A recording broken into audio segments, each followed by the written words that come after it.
Indeed they will, because April has been declared Freedom Month recently here in South Africa, and as we said earlier on, we're celebrating in all kinds of way, especially looking at movies in South Africa. Now, the Mayibuye Film Festival on our sister station SABC1 started last night, Sunday the 13th of April, showing 2 movies that were screened, Ambushed and Ezintanda Neni, and more films are due to be broadcast during the month of April every Sunday on SABC1. I've got with me here in studio Benjamin Cowley, CEO of Gravel Road Entertainment Group. Welcome to you, Ben. And also meneer Tony van der Merwe, filmmaker. It's great to have both of you here. Let's start first with you, Ben. Tell me a bit about this treasure trove of local films that we've seemed to have discovered and how and where they were found.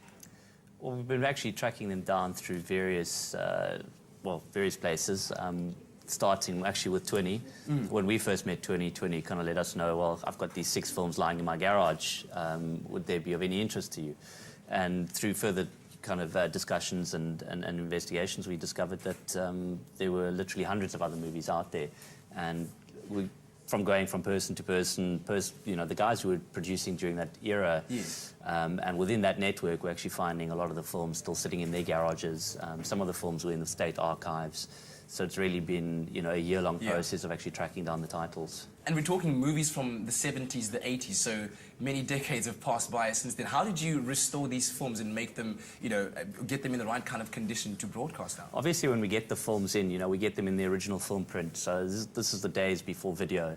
So you actually don't know what you're getting until you actually run through the can. I mean, here's some of the imagery right here, yes. Yeah.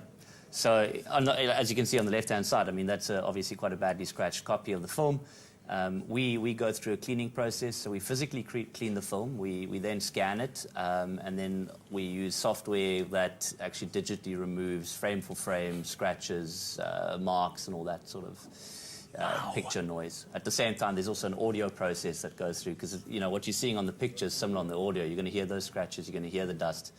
It just adds to that authenticity of it all. I mean, I'm looking at this guy running in a white tracksuit and I'm thinking, wow, one of the greatest actors I remember watching growing up, Ken Gambu. And meneer van der Merwe, this is waar jy inkom, where next week, Sunday the 20th of April at 8:30 on SABC1, Joe Bullet will be the next film that'll be showing, that you were very, very involved in. This is your film. Tell me a bit more about Joe Bullet. I think Joe Bullet's a great movie, a lot of action, fast-moving. A soccer background.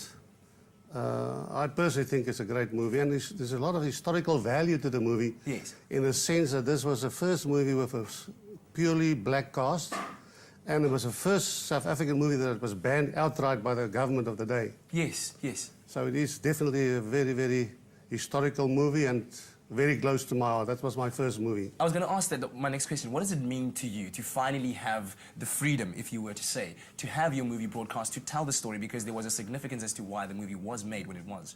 I'm actually, you know, I'm honoured and excited. It's just a pity that Ken Gambu and the director Louis de Wit and Jimmy Joe Lopez and Kokkie Tubul and those great actors are not allowed, because they deserve the accolades bestowed on them at this stage, which is too late. But I'm very excited that the film is being showed and exposed now. I think especially now that we look at the SAFTAs that just recently took place, and Abigail Kubek got the award, or the Lifetime Achievement Award there. So for her, I'm sure it's going to be a very special What a great lady. Have you been in touch with her? Not recently. For years not. I look forward to meeting her again. I'm sure we should have like a big reunion, a big screening, and then have you guys get back together just to kind of chat about it again. Ben, why do you think it's important right now to be showing these movies again? Again, it's a way of paying homage to the filmmakers of the day. You know, we've got to look retrospectively in order to move forward within the industry. It's an era of filmmaking that is very much unspoken of, unheard of, and through this initiative, the Legacy Initiative, we're hoping to actually pay homage to where we came from as an industry. And you were also telling me earlier on that you are engaged in social media so people can find out more information. Correct. We are on at Retro Africa.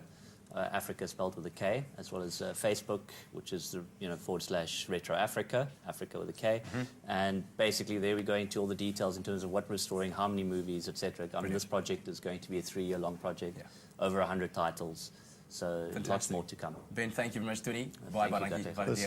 Well, that's exactly how we are celebrating Freedom Month here on Expresso and here across South Africa as well. Stay tuned to your Feel Good Breakfast show. We'll be right back.